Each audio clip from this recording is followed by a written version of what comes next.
Our first question comes to me from Caleb of House Vagrant.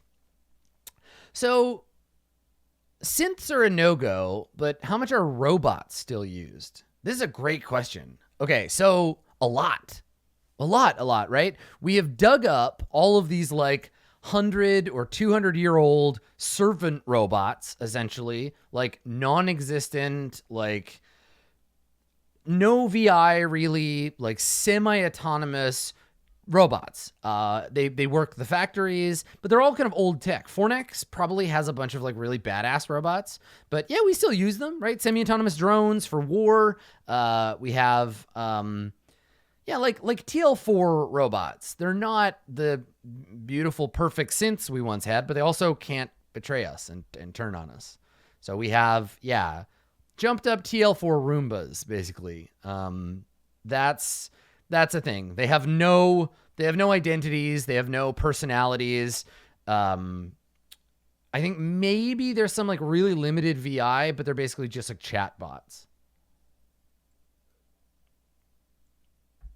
So yeah, robots are still all over the place. But they're very much more robotic. Yeah. Okay. Zarnvoji of Reticulum says, can you clarify some knowledge on what the houses know about Serpens, Crux, and Cygnus? There's a lot of disagreement on what we know IC versus what you've implied in your previous videos. Okay. In the universe, what is known, the party line is House Cygnus invented the synths, spread them throughout every aspect of Imperial civilization, and had a plan to beam communications out to all the synths to have them turn on their masters and kill us all so that House Cygnus could seize total control and become the eternal ruler of the whole empire. They were planning that. Crux found out and began a war with them to save us. The church was like, yo, this is a good plan. Eventually all the other houses got on board. We all agree that Crux is saving us from a future where robots kill us all, synths kill us all. House Serpens, by way of the Serpens assassin, they killed the Emperor, which is a high crime. We talked about this before. So Crux technically should also disband House Serpens and kill them all or drive them from the sector. But they're hiding at the church. And Crux doesn't really want to because somebody had to kill the Cygnus Emperor. They had to. Somebody did. So there's some tense stuff going on there politically.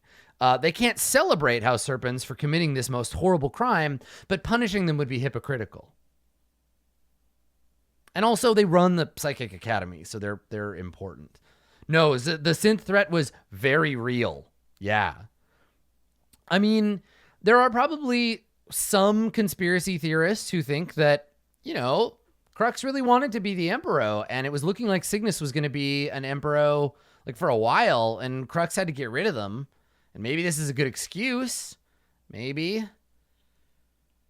But like, look, these desperate times call for desperate measures, and as the delegate from Fornax points out, Crux violated the peace accords by bombing anyway. These are difficult times, so we all kind of need to figure some shit out. So that's kind of where we're at in character. You probably don't know the truth because I haven't actually explicitly said that it's a lie, right? This could actually be the truth in the setting. It might not. You know me, it's probably more complicated than that, but it's also more complicated than that. So it's not just, oh, they did it just to be bad. Remember, each house is huge, like whole planets. And it's supposed to like seem a little funny, but not to everybody, because remember, if you're a noble especially, this supports you, right? This is the empire is above everything else, because if the empire goes, you nobles lose all your power. You become nothing, right? So you need to support the emperor. We all agree to the pretty lie. And right now, whether it's true or not, the pretty lie is Crux saved us. House Serpens, like the Serpens assassin is a metaphor. It's a metaphor in personal form, because whatever happens to that person, to the assassin, also could happen to House Serpens, right? It's a statement about intent. And we talked about this a little bit before, but yeah, that's kind of where we're at in terms of what people know. Kanako of House Serpens, speak of the devil, asks, is Cyball the biggest sport in the sector? Well, no, it can't possibly be. I mean, it's literally the only sport, but the number of people who are psychics first, then divide that by the number of people who are interested in being Cyball players, then divide that by the number of people who are good at Cyball. It's not the biggest sport. It's certainly the fucking flashiest sport, though. But there's just like so few people that it I would say that spectator-wise, oh yeah, it pulls fucking huge numbers. It is the most popular, like it's a big deal. Yeah, you don't have to be psychic, but like I would say that it's like Highlight in the 60s. It's very fancy and very cool, but it's certainly not the biggest sport in the sector. Stuff that anybody can play. There's a reason that soccer is so popular, and that's all you need is a ball and some space. So yeah, there are other sports, but yeah, this one is certainly a very flashy and important one. Okay, so Callum N asks, in families of mixed house heritage, say the mother is Vela and the father is Aquila. Oof, a Vela marrying an Aquila. Embarrassing. I mean, come on. The dowry alone must be very significant. A minor house. Oh my. What house does the child belong to? Is it decided by the parents? Does the child get a say when it's old enough? What if they're on a ship of a third party? Let's talk about this. So, okay. So Mama Vela and Papa Aquila, they love each other. And for some reason, they've realized that there's a reason for them to marry, right? Maybe it's love. Huge eye roll. Maybe there's a political reason. Maybe the father is an important Aquila and the mother is a not important Vela, right? Because they don't have to be, not every member of every house is created equal, right? The most important Serpens is a lot more important than the least important Fornax cousin. So when they get married, they decide and register their intent with the church which house they are belonging to. And ritually, one member of this partnership gives up their house their house officially. In the same way that you can go to the church and be like, I quit being part of the house so that I can take up a directorship in Acre, right? So they decide together which house they belong to, and then that is the house. And any kids they have become that house, etc.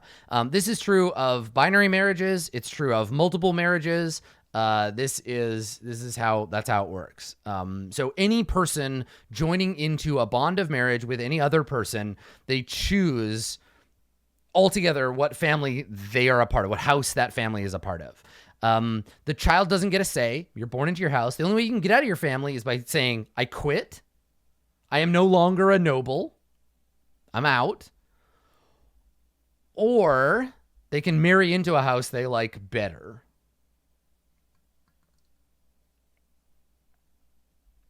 And that's it. I think you're an adult. Yeah, when would you be an adult? I think you're an adult like real early, like 14 or something. I think relatively early. Like I'm thinking, because the reason I'm thinking about this is like I wanna reflect like Paul Atreides, right?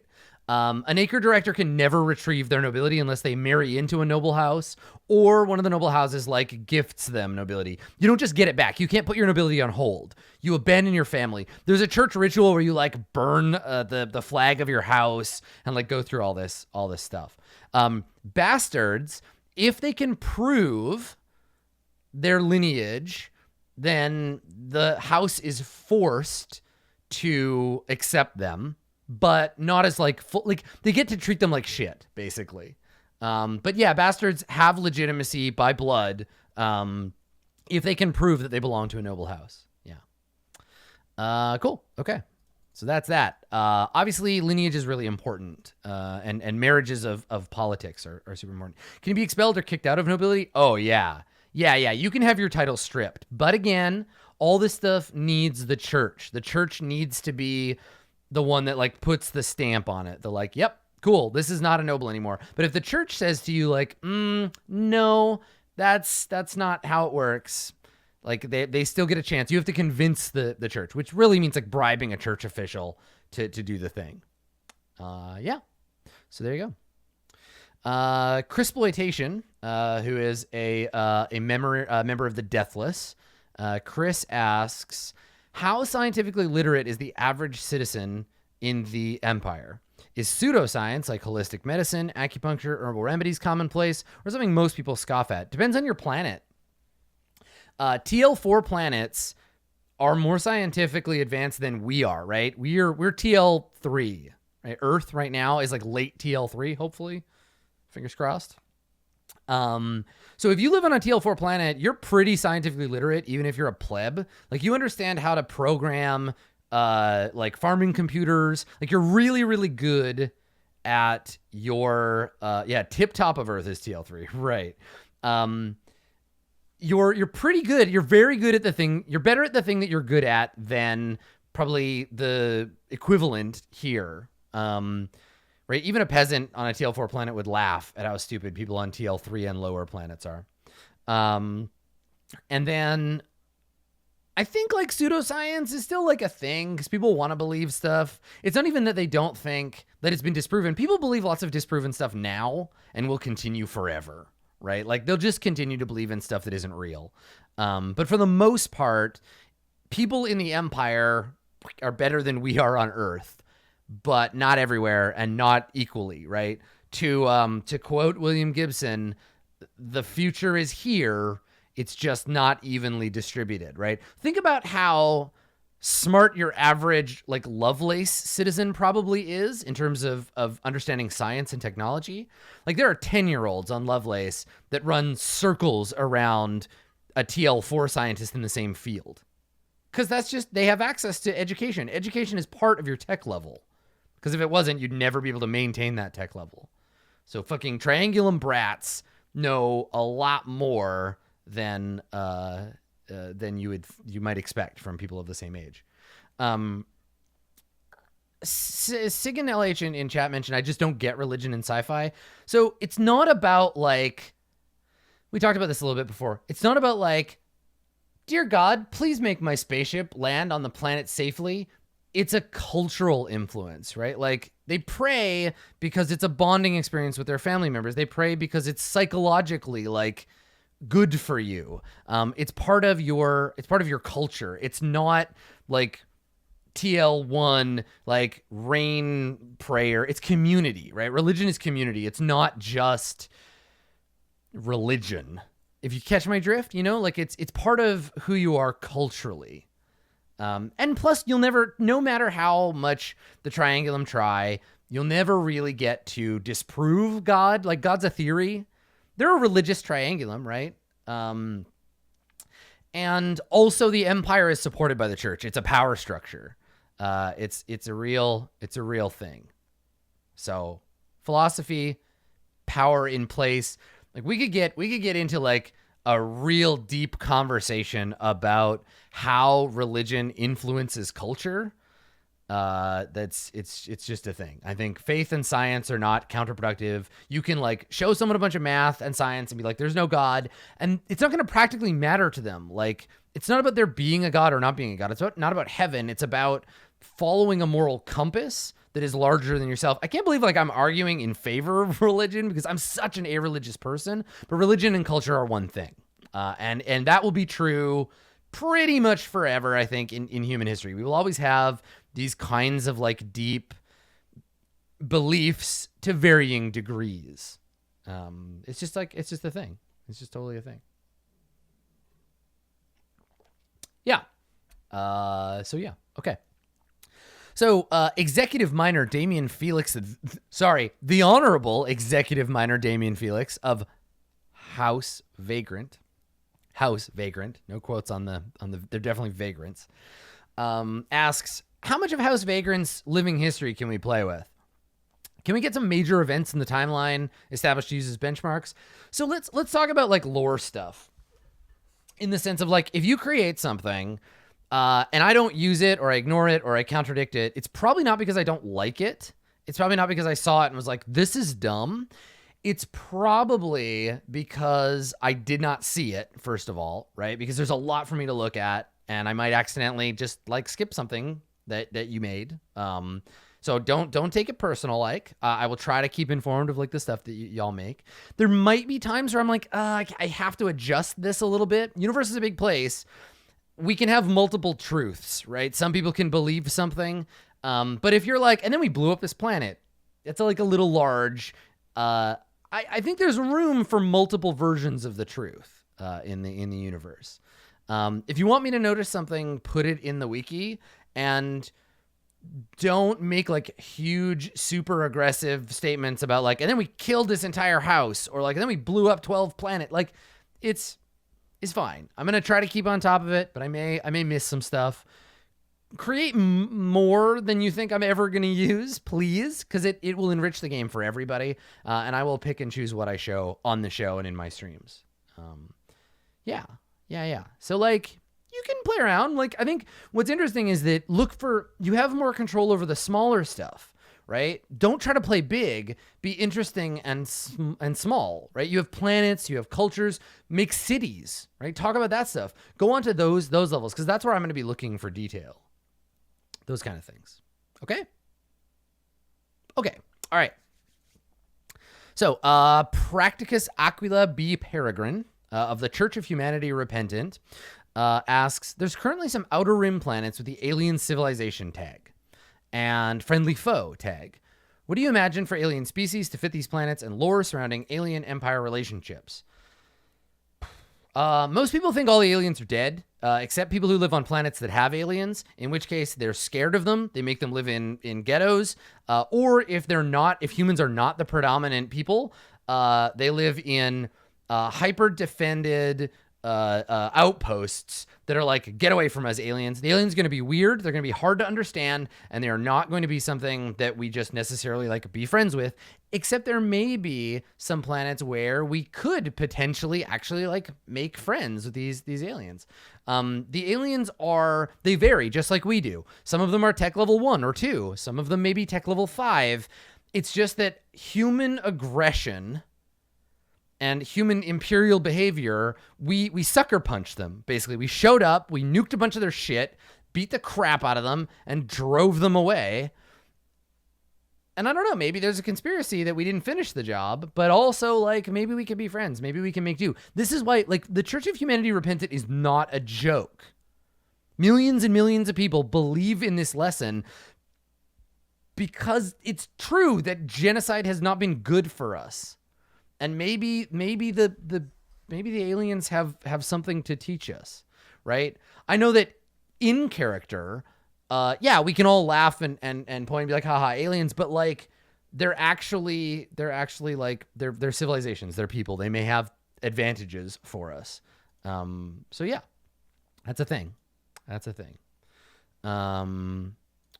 Let's see what else we got here. Anira of House Serpens says, I'm a young psychic at the Academy, and I've heard rumors of a secret organization picking out students for their shady psi assassination program. Is this true? Why, yes, Anira, it is true. And if you study hard and practice killing people with your mind, I'm sure the Empire will choose you for its secret cadre of death assassins. Also, there's an Olympic-sized swimming pool on the roof. You should go check it out. Dark Vlagger of the 14 Red Dogs says, because / thanks to the assassination of the Emperor, do you think that there is a group of serpents that are rogue psychic masters that might have rogue psychic academies in the shadows or teach criminals? Yeah, I mean, yes. House serpents, all the houses have their fucking little fingers in various pies, including like illegitimate businesses, like teaching people who are not part of the Empire psychic abilities they probably shouldn't be teaching them. Yeah, like if you ever have a question that is like, is a noble house doing something shady? The answer is probably, yeah, totally. right? Like, everybody's got deniable assets and like secret shit going on. Yeah, of course. But of course not. That would never happen. I don't know anything about that. And neither do they. Or anyone else. Everybody's on the level. And that's the thing, right? That's the fun bit about this, is that the universe is so big. There are these like levels of what's real going on. So yeah. Svartur of House Reticulum says, did Reticulum originally start as 2 houses, crafting and dueling, then merge into one? Or did the division form over time? Or something else entirely?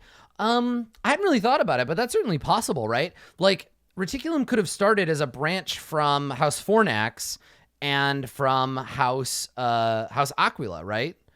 The ability to fight and the ability to build.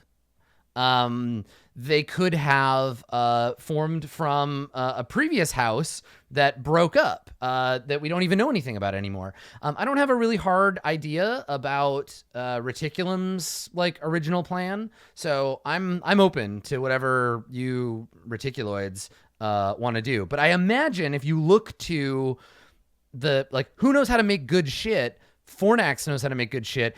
And I could definitely see Reticulum having some kind of like offshoot or branching. Lyra also, the death cults of Lyra, right? Like, there's death, there's fighting, there's crafting.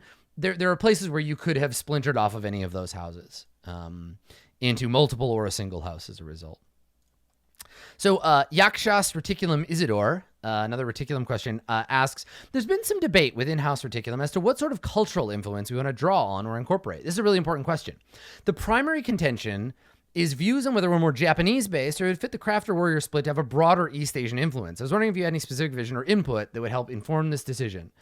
The most boring possible thing I can think of, the boringest, dullest, stupidest thing I can think of, is a house that is unwilling to be culturally influenced by any more than just a single culture, right? Like, yes, you can start there, right? Obviously, Reticulum has some deep Japanese cultural roots. Aquila has like ancient Roman roots. But like, yo, there's all kinds of warrior and crafter cultures out there. Do some research. Look for new cool stuff. Impress your house by being like, hey, check this out. I found this like Buddhist death cult that believed in like murder as part of the Buddha. Let's bring that in to our house. What did we learn from them? You know, start in one place, but and this goes for everybody, right? The 14 Red Dogs triad they're not all Chinese.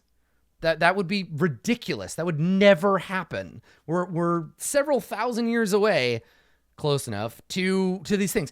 Be super multicultural, incorporate a bunch of stuff, but also like be respectful of that source material, right? Like, if you are bringing something into your house, get an understanding of it and think about like where it comes from. Because remember, the people that believe these things either still exist in real life, right? Like, you may be from a Western country where Buddhism is not very popular, but like there are a lot of Buddhists on earth that believe a bunch of stuff. And it's not our job to just like steal their beliefs and then sci-fi-ify them. So understand like why people believe that stuff and work it in a way that fits the history. Because if Buddhism is part of your faction, why? How did that happen? Where did those beliefs evolve from? And in this way, we can be culturally interesting and culturally diverse without just like putting on our indigenous American headdress and fucking going to Coachella, right? Don't be that teenage girl. Be better. But it's also really like fun and interesting. There is so much cool shit in Earth history that you can draw from, and also feel free to like make up your own cool shit too. The houses are big, the houses are broad, and they are diverse, and feel free to draw on all kinds of rad stuff that you want. Yeah, informed illusion, not caricature. Don't put on costumes. Understand where these things come from, because if your character or the place believes in a thing, if your house believes something, they believe it for a reason. It came from somewhere. So yeah, there you go. Okay, I've got a couple of questions from Manticore Rider, who is a member of House Serpents. Curious House Serpents. So House Serpents, Manticore Rider asks, Do all psychics stay with House Serpents? I'm assuming there are psychic people for hire, or all MES patients strictly controlled. No. So the Psychic Academy is a combination hospital and training academy. And they teach people how to control their psychic powers. And then they also secretly indoctrinate a bunch of them. But just like people who go to Yale or Harvard or whatever to learn their profession, they go on to be that profession later. They also are still alumni of the Serpent Psychic Academy and have connections to other people they met there. And Serpents, I don't know, probably like has a good idea of the people that so they're informed, they have influence, but they don't own all the psychics. It's much more complex than that. Yeah. Manticore Rider also asks a much more unusual question. Brain in a jar cyborgs. Are they a thing? And can I hook them up to my Death Star? No. I'm gonna just say no. That's not. No. I mean, maybe, probably no, but like maybe. Like, it's just too... Listen, the reason Brain in a Jar cyborgs and cyborg Death Star horseshit, it's just not on tone, right? Like, it's just too... This is the kind of shit the Guild does. I would say maybe as like a 1 or 2 time horrible experiment, sure. But like, we don't have dreadnoughts fucking walking around. If you die, if your body dies and we still have your brain, like, tough shit for the most part. Unless you're really lucky or super rich or whatever. Yeah, okay. Executive editor Burns of the Prism Network says, at Prism, we've been toying around with some practical ideas about our Big Brother a la 1984 aspect. Technologies, programming, relationships with other factions. Do you have any concrete lore ideas about where Prism came from? I do. I sure do. That would explain our more sinister side. You used to be the Gestapo, basically the Stasi. That you were the secret police of the worst emperor we've ever had. It's a bad time. It's not good. You have dark origins. You have a tragic backstory. Yeah, you were the NKVD. You were not. Yeah. The fact that you're like a company that makes TV shows for children now is like a whole other thing. Yeah, sure. Okay.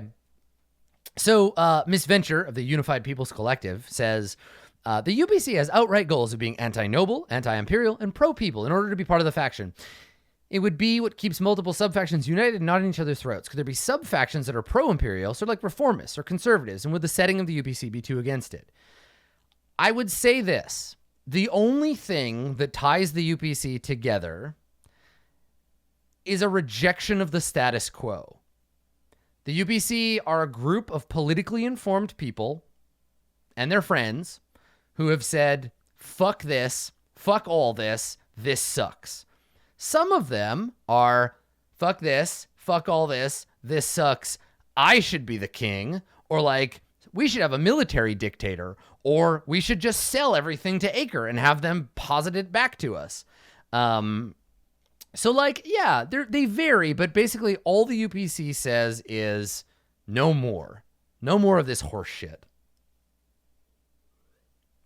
Like many revolutionaries, we haven't really thought about what to do next if they win, but I assume that's something y'all will figure it out yourselves. Good luck. Castle Alexander of House Crux says, will there be any way for the factions to create missions for the players? Yeah, fuck yeah, totally. I will consult with House Crux probably while they're on the ship to be like, yo, here are some leads. What do you think? Later, if they separate from House Crux for whatever reason, we'll expand that out. Yeah, totally. I will get you involved. There may be opportunities to pit the PC against your faction's enemies, but we'll get there. We'll get there. Chris Mellinson of House Aquila says, are there rules or limits to inter-house conflict? Is open war between the houses accepted by the Emperor, or are the imperial edicts or rules restricting the use of force? Yes.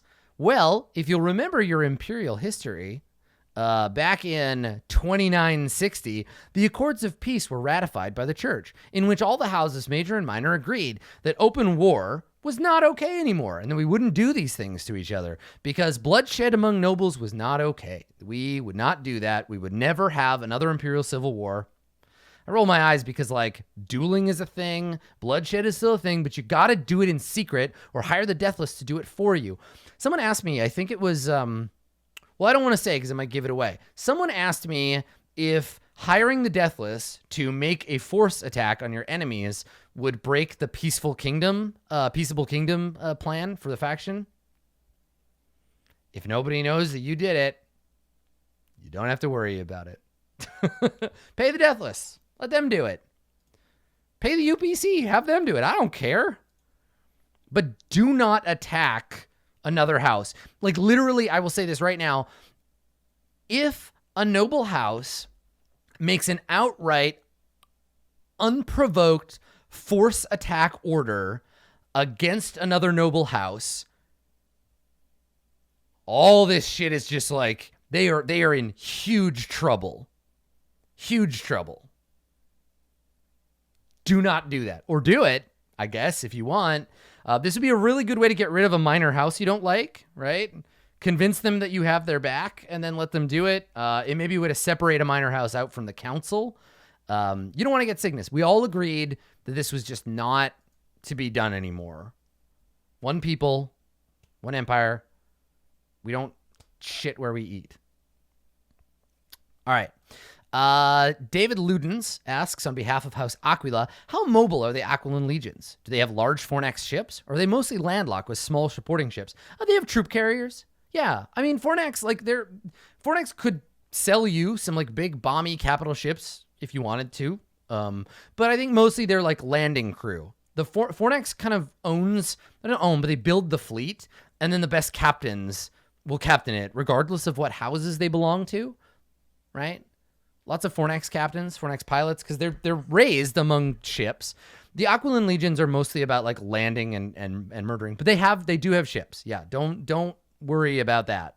Like you can buy them in the faction turn and they can move themselves around. Yeah, you're not reliant on anybody else. What is the common person's? This is from Y Zamoyski of Acre. What is the common person's attitude towards Acre, both employees and non-employees? I mean, the common person it's a big deal. There's a lot of them. Acre keeps us fed. They're the richest motherfuckers in the universe, right? They have a shit ton of money. They have more wealth than like any major house. They have more wealth than like they're balling out of control. They own everything. They own all these subsystems, and there are lots of nobles who are like, you know what? I could just quit all this noble shit and I could probably get a directorship at Acre and I could make tons of money and I could live large. I would have to give up my noble blood, but like, yo, it could be good. So I think that people look at Acre hungrily. They look at them resentfully. Some people are effectively like indentured servants and they hate Acre. Acre is too big for anyone to have one opinion about them. Too big. Too big. I got another question from G. Zandasal of Acre. What was the relationship between Acre and the Emperor when Cygnus was still around? I mean, who do you think built all the fucking cloning tanks? Who do you think supplied the biomass? Don't even get me fucking started on where all that came from. Who supplied the material to House Cygnus? The factories, the massive infrastructure that was required to birth a species.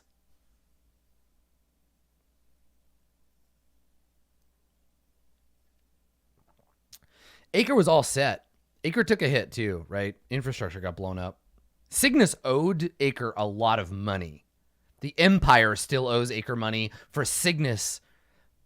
But Crux and the church are like, fuck you, Acre, because their debts, you're never getting that. The people who owed you that money are dead. So, yeah, complicated relationship with the Empire, but also tons and tons of bribery money, right? You have money to throw around if you want to like make a noble house do what you want. But yeah, you have a tense relationship with them. Yeah, so that's a thing with Acre. Let's see. Andrew from the formidable House Vagrant. If we organize events between us and other factions, such as House Vagrant stealing a noble and other factions defending against it, would you recognize this as a canon event? Again, on a small scale, all kinds of little like fuckery is very much welcome. Yeah, totally.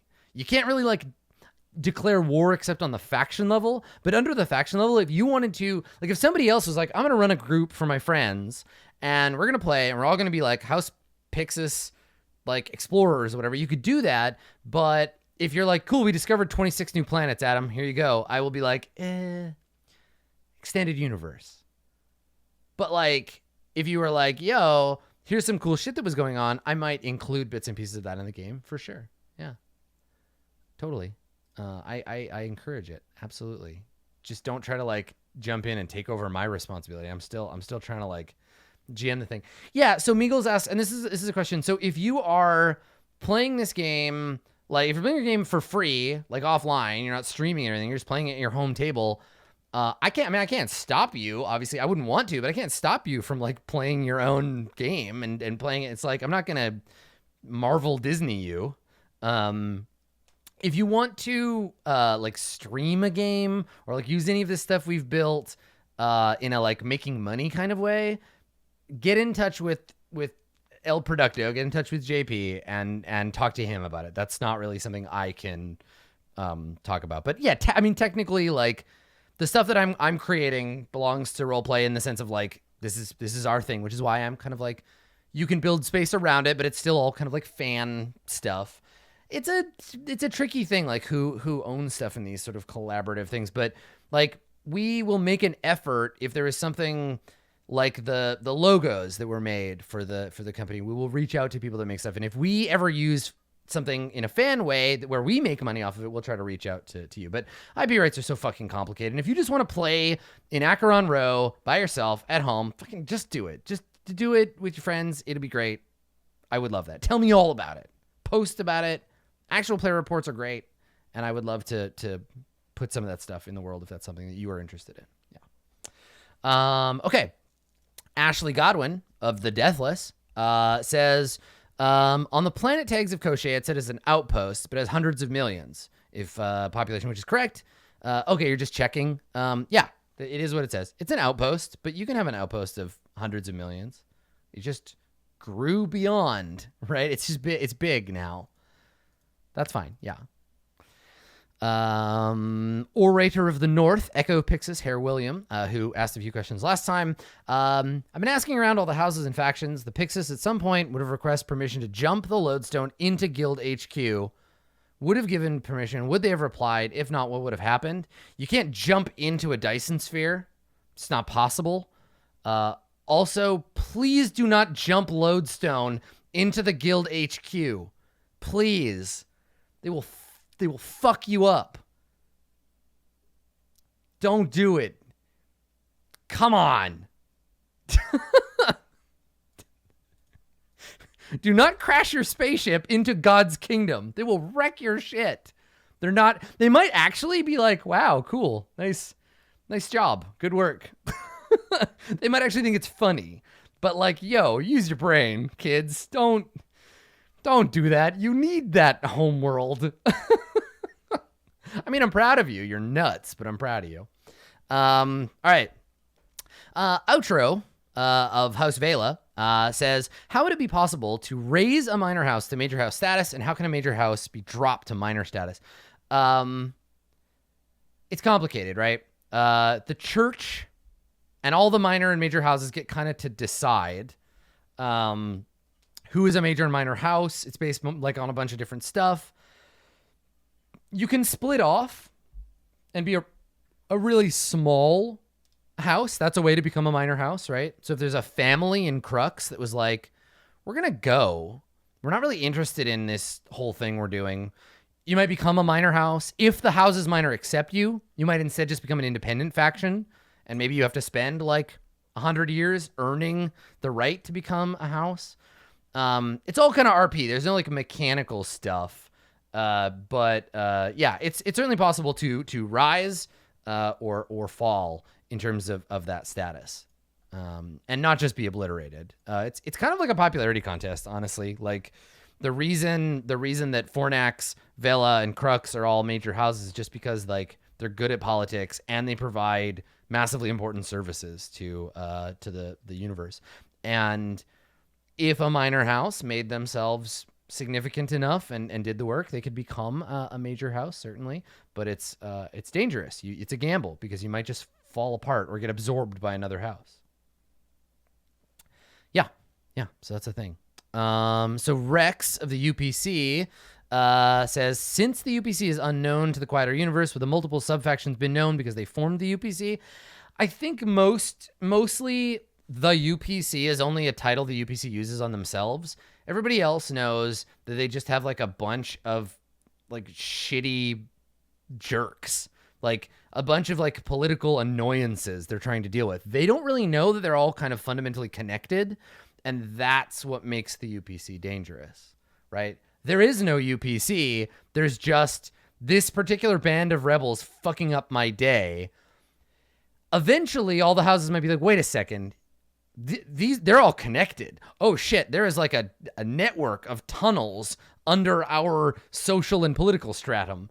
But for right now, the UPC is just a name for themselves. That's just that's their jam. We'll see how they act. We'll see if they get dangerous and start causing trouble. Let's see. Director Sordidus of Acre says, how do the various alien species see the human empire? Are there any relations, like trade among them? Depends on the aliens. Almost all of the non-human species in Acheron Rho hold some kind of hatred of humans. Some of this is the seething hatred of 10,000 years. Some of this is like, they're such jerks. Why were they such jerks? This sucks. They're butts. We should leave, but we can't. So it varies wildly. I think that individual humans, right? Like there are definitely aliens who are like, wait, these House Pixis people are like pretty cool. Or like, hey, this Church of Humanity Repentant, they're kind of nice. It's okay. Individual aliens and individual humans get along, probably in some cases. There are definitely some communities where they interact and live together, but they do not commingle, right? Like, you will never fucking see an alien on a human ship.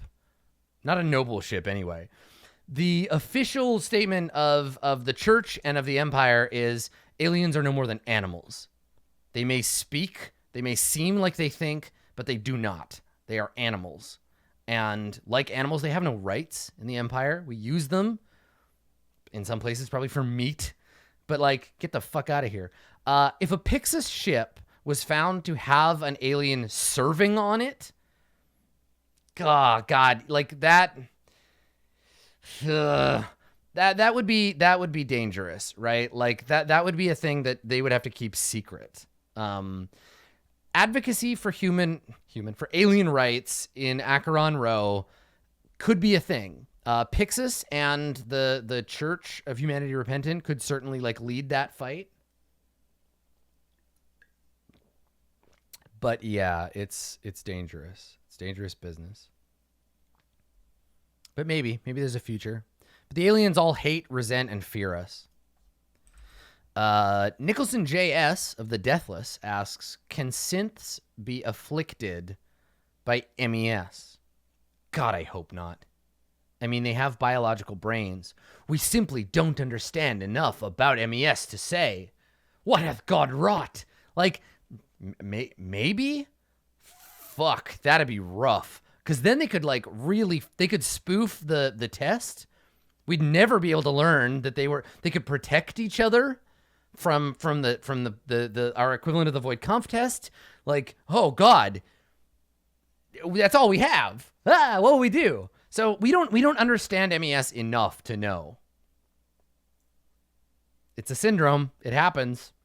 We don't know how it happens. Even like how Serpens doesn't know the answer to that question yet. Where does MES come from? Why has it happened? right? The church saith that it is a burden from God, that it is a sign of our ascension, a sign of our power as humans, but also a burden we must keep in check, much like our other darker impulses. There are those who say it's a curse. Who knows? Depends on your personal interaction with it. It's a whole thing. But God, I hope not. Fuck, we'd be fucked then. Psychic synths? God damn. I don't even want to think about that. Mabgriff of the Deathless asks, how long ago did the guild transcend?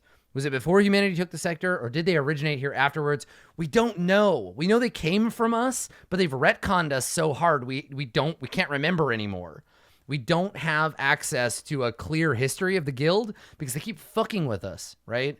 They will change our history records. They are like unto God, so we would never know if they screwed with us. You might go digging for like history of the guild, and you might get an animated GIF of a monkey smelling his own butt that just says "lol," and that's it, right? Like we'll never know. They're fickle deities, and we don't have a good idea of kind of what the deal is for these losers, these great and powerful losers of space. So yeah, that's the thing. Does the guild have an actual record? Probably. Yeah, probably. I don't know. They're like gods. And yes, there are people who totally worship those space losers. Definitely. They're like groupies. They're like Grateful Dead groupies. They just follow them around, picking up their garbage, essentially. Yeah, so that's the thing. Yeah, they've purged the chat logs. So Vandal Delthouse Greenclaw of Vagrant asks, you mentioned that House Crux shut down House Triangulum's synth project through execution of leading researchers. Yeah, Triangulum, sorry. Like some of your synth researchers were like dragged out in the street and shot. Because, you know. That's what you get. At what point, relative to today and positionally in the wider context of the Civil War, did this occur? Throughout. Probably later in the Civil War. How did the factions perceive this event at the time? And how has this feeling evolved? I don't know. I mean, Triangulum probably is pretty salty about it. Like, God knows I would be. They were very smart. They created life, intelligent life.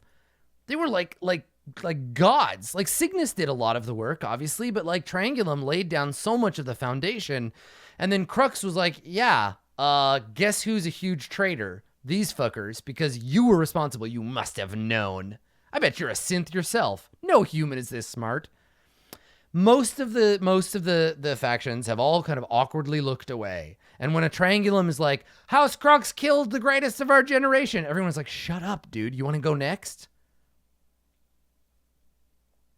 That's what you get. You know, you fucking throw in your hand, and sometimes you get outplayed by Crux. JH the Hurricane of House Aquila asks, this is a great question, what are compads going to look like in this game? In Swan Song, they're mostly a cell phone analog, but given how small phones have gotten in the last decade, what do personal communications devices look like on a TL4 or TL5 world? It'd be neat to see something different, as long as it's not cumbersome. Cooler and better than the crappy junk we had in Swan Song, right? Swan Song had one TL5 planet, we have many. Swan Song did not have House Triangulum, right? Swan Song is like a scrappy, kind of beat up, whatever. We have Trilliant. The Trilliant ring has made us some fantastic shit, right? And even if you can't afford that, you can get a low grade House Ziggurat plan. And yeah, Mads nailed it. The Black Panther hollow beads. I think that's absolutely a thing. If you're real cool, your Trilcom is like bwam. It's something in a glove. Maybe it's cybernetic. You have it in your palm, and you just go whoop, and you can see a hologram of the person you're talking to. I think lots more holograms, lots more like augmented reality than we had in Swan Song. Overall, I want to jump it up a level and make it feel much shinier than we had in Swan Song. So yeah, definitely like, yeah, Horizon Zero Dawn, like foci, some of that stuff. But we still can't communicate outside of a system, right? We don't have FTL communication. So yeah, shiny stuff. Swan Song was Firefly. Verona is a little more like Star Trek. Yeah. Look, I'm not saying this is an Eridani bribe, but Empress Rust is number 7. Elected to fix the crippled economy. Yeah, Eridani's definitely had an Emperor. 100%. I mean, of course, right? They're so like smart and wise, and they know how to fix the economy. Yeah, 100%. Definitely. Yeah, what do they have for comms in Dune? It's a mix of both, I think, but Dune really didn't have like holograms so much.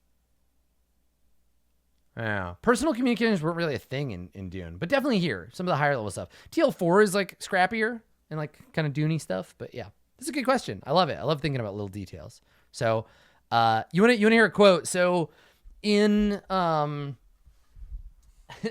in the production of I wish I could remember who said this.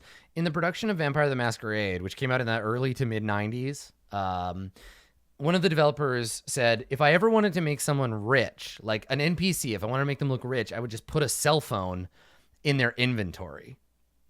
And so I think the kinds of cool shit that we have shows if we're rich or poor, right? If you got a big clunky ziggurat phone, great. Like, I imagine Acre makes the shitty, hardened, like farmer gear, right? So they make communication devices.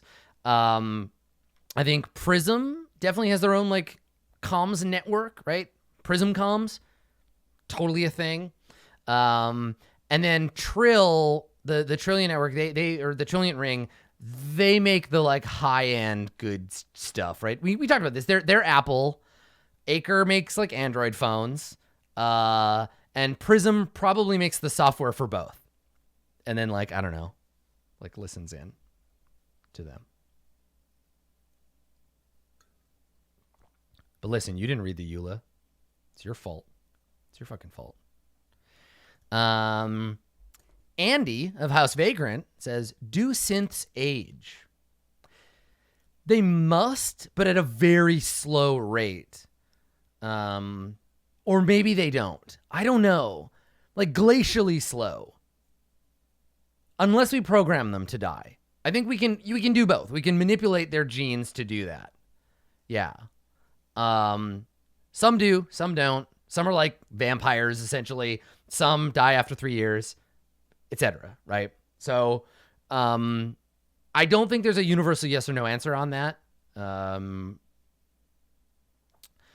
there child synths? Probably. Like if your kid died and you were sad about it. Yeah. Probably. We'll just go with that. That's why you would have one of those. Solomon Shazar of House Vagrant. How does the Scream factor into the history of the sector? It seems like the houses are pre-Scream organizations. If they are, how does the Scream affect them? We talked about this.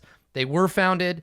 The Scream happened and it cut us all off. So we fell into these like micro empires, and that's what caused the Civil War of reunification, right? When we all got together and we were like, I'm the emperor. No, I'm the emperor. You're the emperor. Fuck you. I'm the emperor. And then they got in a big fight.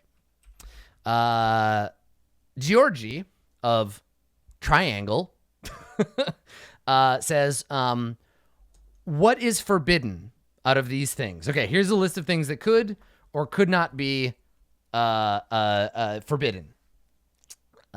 Slavery, human experiments, having a good time with aliens, or even marriage, mind control through brain chips.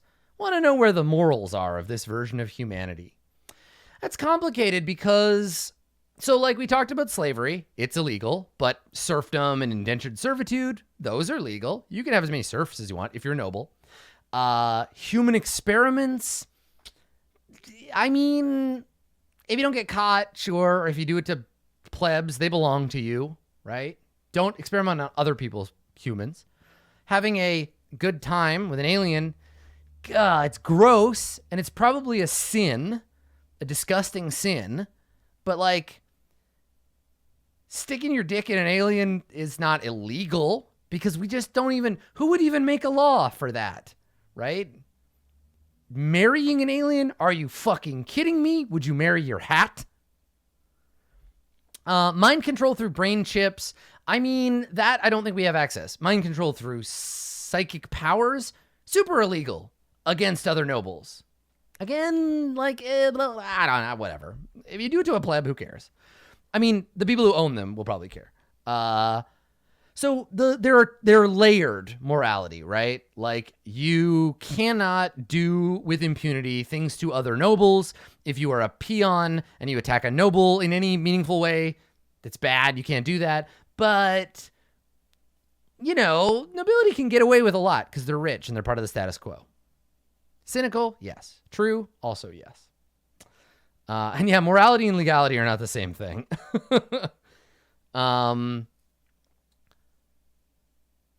Let's see. Yeah, I keep saying owned. So I mean this in the feudal sense. If you live on a noble planet and you are not yourself a noble, chances are very, very good that unless you are all like an Acre a person or a contractor or something, there's no middle class. You're basically either poor and a serf, or you work on a ship, or you work for the nobility and they basically like own you. Like, you still get paid, but we're talking about like kind of medieval behavior in this sense. Yeah. So that's a thing. Yeah. Okay. We talked about synths aging, which was kind of like a yes, no. Yeah, noblesse oblige is still a thing.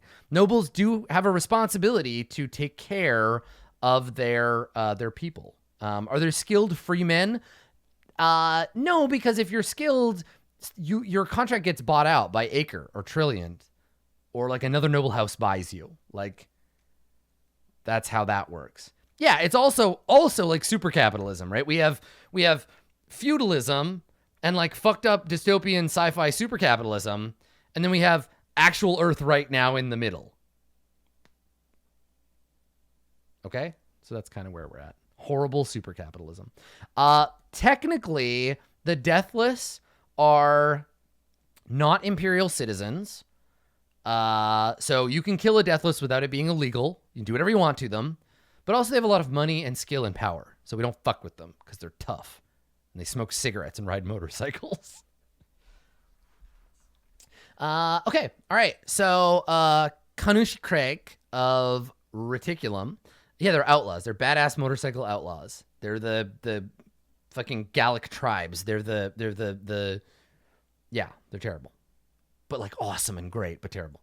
So Craig says, are there any plans you specifically have for Aomori? And are you going to share them? Yeah, I mean, your homeworld and like what is going on there and how you govern it and stuff, that's up to you. It's got blue trees and like weird genetically engineered monsters. And it's where all the sword nerds live. And you and your group, you can, I mean, House Reticulum, you can do the thing. You figure it out. I believe in you. All right. K. Newman of Acre asks, how far back has humanity been set by the loss of the synths? I imagine the tone of the setting would change, depending on just how much worse the average person's quality of life is compared to a decade or more prior. Huge. Fornax furnaces are clogged with the corpses of dead synths. Entire industries are devoted just to like making sure we kill off and burn away what's left of these synths. There are the Aqualen legions took a massive hit because they had entire legions of synths. There were billions of them serving in factories, living among us everywhere. It is not good. We are in a bad place. Yeah, unemployment is at a record low.